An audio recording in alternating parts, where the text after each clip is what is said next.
So here is a little example of how you could do your writing for today. So remember we read The Enemy Pie, and they learned in that story how to make friends, right? And how to be kind to all people. So I am going to label this Recipe for Friendship because I want to make sure I add a title to my writing. And then I'm also going to make sure that I put my name on my paper. Then I'm going to start writing my story. So let's see. Since I'm talking about friendship, first I'm going to tell my readers that I'm talking about friendship. So I'm going to say, I know how to be a good friend. And then I'm going to tell them what I'm going to do. I'm going to say, so I will teach you a recipe. Okay, so that's my first sentence.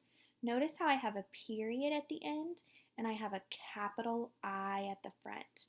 My first part of my sentence starts with a capital letter and I made sure to put a period at the end to tell my readers that I'm done with that sentence.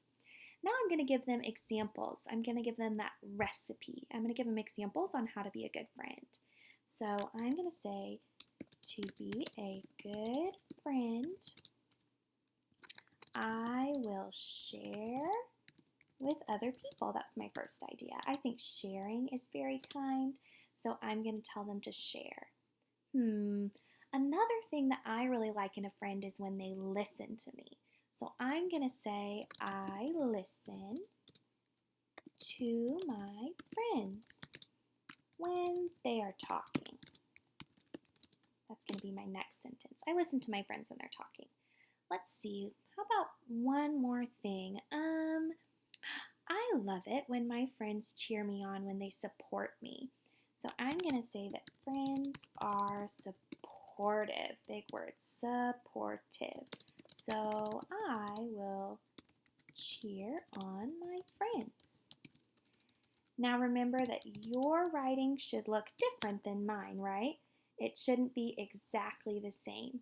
So you're going to come up with your own ways to be a good friend and write me your own recipe about what it means to be a good friend. I can't wait to see all of the amazing ideas that you guys come up with.